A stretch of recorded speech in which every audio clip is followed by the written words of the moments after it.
Good day everyone, welcome to another LEGO Star Wars review. Today we're going to be doing set 8096, the Emperor Palpatine's Shuttle, ages 9 to 14, 4 minifigures, 592 pieces, originally retailed for 80 smackaroos here in Canada, but it was 60 bucks in America, which makes the price per piece pretty reasonable. Now, this is probably a strange set for me to be reviewing right now. Why do I have this? Well, a few months ago, I met this guy on Kijiji who was selling a bunch of old sets, and I bought this off of him, amongst a few other, sets. As a matter of fact, I'd owned this set before I had met this guy, but I wanted a second one for some reason. Anyways, right now, I am building the Empal Suricon. So I pulled this bad boy out of storage and I built it up, fixed it right up to its former glory, question mark? Yeah. And I gotta say the reason why I'm reviewing this is because I think that there's some, like, community discrepancies about this set that require clearing up. So, yeah. Anyways, we'll start right off with the minifigures. First off, right here, we have got what the box refers to as Clone Pilot. Is this Captain Kagi? Kagi? Whatever the hell his name is? Maybe. It's got that very much coveted face right there, a face that you very commonly see with, like, fig barf and whatnot. Looks really good, kind of ghostly, kind of ghoulish, really cool. Then he's got one of these sort of older style, you don't really see clone helmets like this one with the open face, going just right over there. This set was released in 2010, and I think it was around the same time that the Imperial V-Wing was released, which had a clone with a similar build-up like this, you know, with the open face helmet with the sort of face print on the actual head. It's cool, and if they went back to it, I wouldn't really mind it, because it's kind of neat. This is a good-looking minifigure, and it made for, like, a neat, kind of rare head. A part of why this set is so coveted is because of the minifigures. Speaking of which, we've got a 2-1B medical droid right here, who I believe remains exclusive, and this one is a really good, sort of accurate version of the droid from the movie. We haven't gotten an update of the Episode 3 2-1B. We've gotten a 2-1B in the more recent Hoth Medical Bay, that piece of shit, but that was like a light blue Hoth 2-1B, but this is like the Coruscant 2-1B, and it looks really good. Love that torso. The head doesn't move, unfortunately. It's got this kind of awkward arm right here, which I don't think was really the smartest choice. Doesn't really round it out that much. I'm obviously going to be including this droid in, like, the mock that I'm making right now, and I might just change out that arm, because that's kind of an awkward decision. However, the vocalizer right there is really cool with the wire hanging down. The little symbol right there, is that a Jedi symbol on there? No, that's a T, which is, I think, what they normally have on their chests, although I don't know. Open back so as to make the plastic not brittle, and yeah, it would be nice to get an update of one of these guys that's similar, just with, like, a moving head. That would be cool. Then we have Palpatine, who was another, and continues to be, very coveted element of the set, largely because this is the one that only came in the Death Star and in this set. Red lightsaber. Yeah, this Palpatine comes from a time when Palpatine minifigures were actually quite rare, you know? You had the 2006 Palpatine Arrives set, and then it was not until 2008 with the Death Star, and then this. But no, Palpatines are a lot more common these days. So yeah, he looks good. Quite half decent for the time. Kind of stylistically weird. I remember his inclusion in the 2008 Death Star was strange, because the minifigures in that set didn't have pupils, but he kinda has pupils. He's one of those weird minifigures that crosses over between sets with pupils and sets without pupils, because this is a set with pupils, as you'll see with the burnt Darth Vader. So kind of weird, kind of lives in a stylistic limbo. Even though he's a little bit older, damn, This was 10 years ago. Still a good minifigure. Yeah. Damn, you know what? Consider this the 10th anniversary review of this set. Screw it. I think it came out around this time, too. I think it was like a spring or summer release, whatever. Anyways. Then you got your Darth Vader, burnt to a crisp Darth Vader. As you can see, he's very awkwardly got his helmet on, but that's how the minifigure is supposed to be, so yeah. Also, a red lightsaber that he doesn't appear with in the movie. Very nice. You take off the helmet, the older version of the helmet right here. Yeah. Then you got Burnt Anakin right here, who I remember was a huge deal back in 2010. People lost their shit when they realized they were making another Burnt Anakin. They were like, holy crap! Never thought we'd see this guy again. The last Burnt Anakin that we had gotten before this looked like this. And yeah, this one is a pretty drastic improvement. The choice to change the skin tone was an interesting decision, but not one I entirely think was, you know, incorrect per se. You can see that the sort of scarring, like they had like the same idea. Neither of them have any back of the head printing, but this one's got like the weird... It doesn't really look like burnt flesh on him. I don't really like the torso on this minifigure. The weird sort of like cracked skin is very un-Anakin looking. The tattered robe looks decent and everything, but just the way that they decided to portray the burnt flesh really didn't feel proper. The face looks pained, although the inclusion of the eyebrows, it was weird. Yeah, they should have gone with something more like this, just sans eyebrows. This is definitely a better minifigure overall. It's a lot more bold and definitely a lot more burnt, whereas this guy just kind of looks like someone kind of punched him a bit too hard in a few places and he's like bleeding. This at least looks a little bit like a burn victim. We've got our updated one here too, who's the best version. We went back to the flesh tone, which ultimately I think was a wise move. Leg printing right there, the better burnt looking torso, the better actually burnt looking face. Yeah. Back of the head on this one, back of the torso looks a lot better on this one, but, you know, this was kind of a revolutionary, I wouldn't say revolutionary, but just very popular minifigure at the time of the release of this set. Everyone was losing their shit over that minifigure. So the minifigures of this set, quite valuable. Probably why this set is so expensive on resale. I was just kind of looking around. I guess I haven't checked Bricklink yet, but on Amazon and whatnot, it's like $230, but I think it might be like $190 on Bricklink. Maybe a little lower, maybe a little higher, but I think it's somewhere around there. And I think it's largely because of these minifigures, because we're talking about 3 exclusives, and the one that isn't exclusive only came in the Death Star, so that's pretty damn desirable. Not to mention desirable exclusives, too. Yeah. Anyways, then you've got your actual Shuttle. A lot of people praise this set. A lot of praise gets thrown around for this bad boy, but I gotta say, hindsight, you know, I did a review last time I bought this set on resale. I'm inclined to say 2015, maybe. Maybe 2014 even? No. Maybe, actually, I don't know. Either way, a few years ago, I got this, and I did a review for it on some previous channel, and my position on it was quite positive, you know? I had a lot of good things to say about this bad boy, and you know what? I feel like now I need to sort of correct my position on this, because it's not as flattering as it used to be. I'm sorry, it is old, that's why the wings creak. As you can see, the general silhouette of this thing does mimic what we see in the movie. The wings are kind of the right shape, except it's got the weird, like, white and dark tan.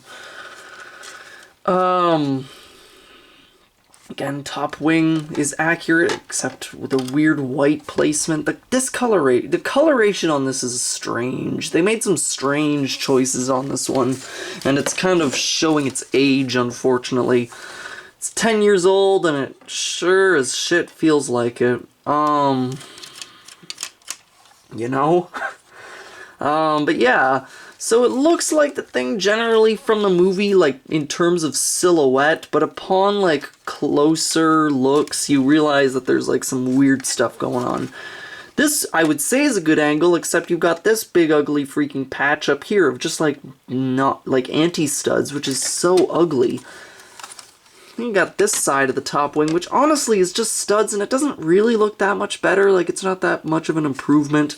I already said the weird things that are on the wings. These wings would look so much better if they were just light gray. Same with the top bit. Also, if they found a way to make it so that it had, like, studs on both sides rather than having this one really ugly side here. Yeah, that would also be great. Before showing you the front, I'll show you the back. Got the little ass cannon like it did in the movie, and then you got like all this Technic garbage back here. Look at this. Put a plate over this for Pete's sake. Like, that's so like, blech. You got the clip back here to release the roof. This is what sort of flips up, so just when I'm doing it later, you'll know this is what I'm doing. Also, if you don't have Anakin's helmet attached on the inside, this sticks out the back, which just makes it look even worse. Some really poor design choices, I think, were made for the back of this thing. Like, you've got the thrusters there, but the thrusters look bad too. 4 studs in a row does not at all give the impression of Palpatine's shuttle from Episode 3. That is not the right look. That is not what they should have gone for this. Then, like I mentioned, the ugly miscolored Technics. You got the blue, got the beige in there. It's not easy on the eyes at all. When you flip up the wings, and the wings just flip up quite easily, and that's even uglier, as you can see. On the bottom, you've got your skids, which you have to fold out manually one at a time. They couldn't attach these for some reason, so you gotta, like, yank them out one at a time, so that's nice. Out the front, you've got your cockpit, which has got, like, studs and stuff on the top. The top of the cockpit looks, like, unfinished up there. I don't know if it's supposed to be super easily detachable, but yeah. You've got, like, this overhang bit right here, which looks cool, but then it doesn't even look like they finished off this top bit. And I keep looking to the box, being like, did I build it wrong? But no, this is how it's supposed to be. And that, like, studs under there, like this top of the cockpit piece with just, like, the empty studs there and then all that. Like, that's not good, man. Got the cannons over here, which I guess look fine, but then you've got the clamps and more sort of like Technics over here. So you've got, like, a clamp there and one on the other side, and, like, all this Technic and, like, these holes and whatnot. I feel like this set is just, like, chock full of reminders that it's a Lego set, you know? I don't really feel like I'm holding this ship at any point. I feel like I'm holding a highly, arguably over-technicked version of this ship. The cockpit itself is nothing really too special. Got a piece in there. Yeah. Got a single seat. Captain Keggy. Bippity-boppity-boo. Plop him in there. It's a very spacious cockpit. And then he's just sitting in there. There you go. So now we can take a gander at the interior. Whoa! Huh. Lost my background. Now we can just pop the roof to get a look at the interior. The roof popping. I'll give it one thing. The roof is definitely secure because you got, like, these 3 bits which hold it all down, and then you can lift this whole thing up. By the way, these bits right here are not even close to, like, fastened with any degree of security. So that's nice. You got your interior. So down here you have got 2 green chairs and 2 little things, and that's where it recommends that you place your 2 red lightsabers. You just kind of stick them in those holes. Is it supposed to be like this? Yes, I believe it is supposed to be like this, yeah. Like so. So you can have your lightsabers just kind of sitting there. And then you've got, like, 2 seats, presumably for Anakin post-operation and Palpatine, which is great. Then you've got, like, the main feature of the set, the big hullabaloo, because apparently Lego did not think Anakin's surgery was a fun enough scene on its own, so they had to make it inside of a ship. So, damn it all. You got Anakin laying there. Shit. And then you've got his helmet held in the rubber clamps. A method that would go on to be used in the Darth Vader transformation set of 2016, 17. And then what you are to do is take this, stuff it onto him, and then he rises all at the same time. Very rushed operation, and of course his body is still covered in exposed burns, but yeah, that's a feature. The main feature is that inside the ship is where the surgery happened, which is not even close to accurate. Like, I know they're trying to make, like, play features for this thing, like, I get it, but really, you put his highly delicate surgical reconstruction in this ship. Yeah, you just put it on him, and sometimes he launches the helmet because it doesn't quite go on properly. So instead of actually, like, propping up with it, he'll just kind of throw it like that. That happens like 50% of the time. But the other 50% of the time, it's kind of a novel effect, I gotta admit. It's a little fun, but beyond that, it's nah. Not to mention, when this whole thing is opened up, it doesn't really look that good. Like, you've got these now exposed Technics in here. Like, the whole thing, you can, like, see through it over here. Like, the floor doesn't really feel very complete or anything. And this whole massive thing to put on his helmet is so ugly. Like, look at all this, like, red and shit. Why is there bright red? It is not a good look, and it looks bad. I don't like this. This weird redness, the fact that it's see-through, the weird sunken-in chairs. Like, who's sitting? Ay, this is a... And can I also comment on this medical bed here? Look at this thing. That is not a medical bed. It's a 1x3 weird slope thing. It doesn't look anything like the bed he was laying on. It's not a medical bed of any kind. It looks stupid. And then he just throws it. Thank goodness they made a better Darth Vader transformation scene in recent years, which is honestly one of the best set that we've gotten from LEGO Star Wars. One of the best sets we've gotten for LEGO Star Wars in quite a while. But this is just rife with error. That's just a silly feature to have in here. I feel like it would be nicer to have like a medical sort of stabilization area with actual detail, because there's no real detail in this interior. It's just kind of empty except for a really stupid play feature. There's no greebling, there's no machinery, there's nothing that actually looks like anything. There's just sort of like Technic bullshit and ugliness. It's so unseemly. Yeah. What an unfortunate interior to what I would say now in hindsight I can quite proudly call an unfortunate kind of crummy set.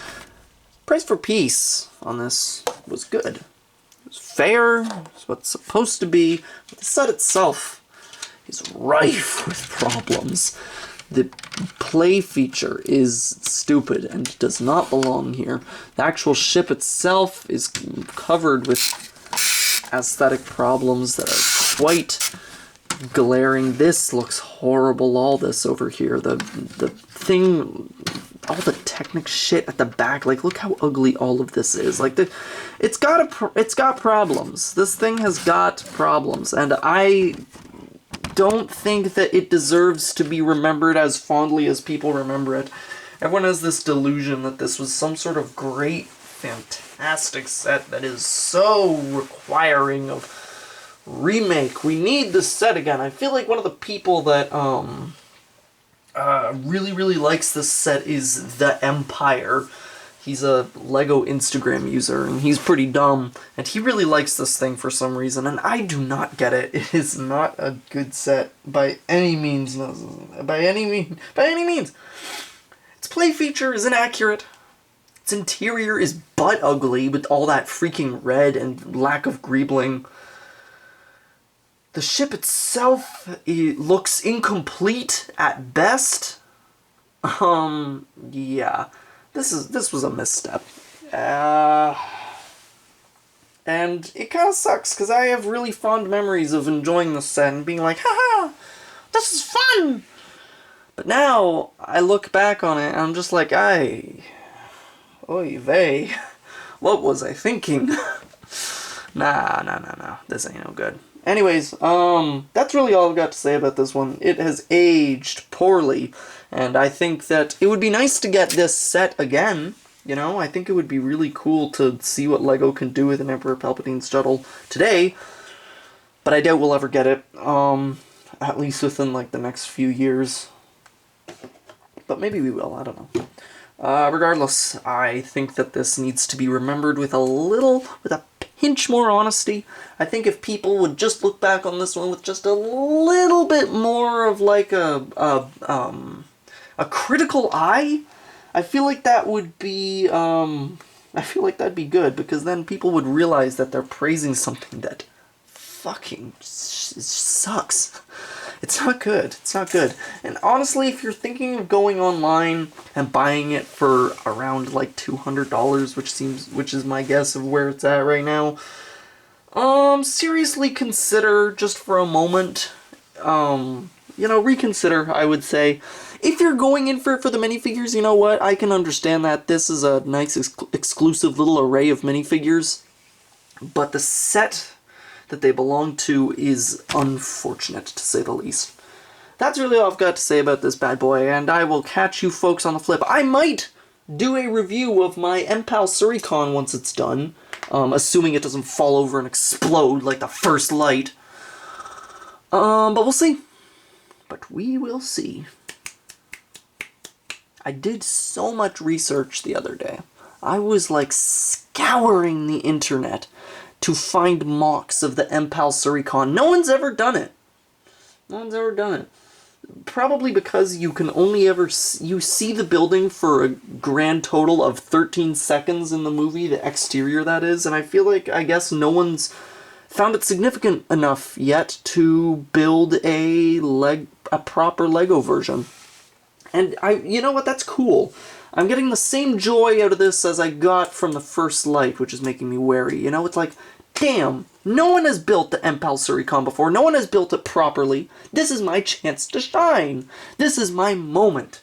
I've just got to ignite the light and let it shine. Just own the night like the 4th of July. 'Cause baby, you're a firework. Come on, show 'em what you're worth. Make 'em go, ah, ah, ah. As you shoot across the sky, I. Boom, boom, boom. Even brighter than the moon, moon, moon. It's always been inside of you, you. And now it's time to let it through. But no, it's coming along, and this stupid quarantine is really helping.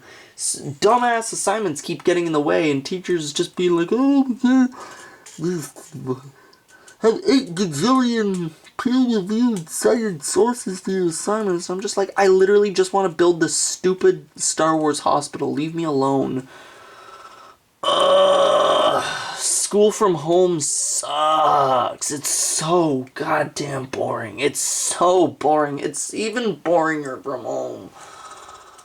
I'm fortunate I have the MPAL Suricon to work on, you know, while I'm quarantined, but like, damn, I would just like to actually enjoy it without having every single professor being like, hey, you have more time now than you ever did. Like, come on. I'm getting some time off from work. Finally, I can relax for 3 seconds, but you won't let me. Whatever. So yeah, I mean, look forward to a review of that, but if you don't see a review of that, then assume the absolute worst, because something probably went horribly wrong. I'll catch you jokers on the flip. Catch you jokers on the flip. Doobity-doo. Doobity-doo, catch you jokers on the flip.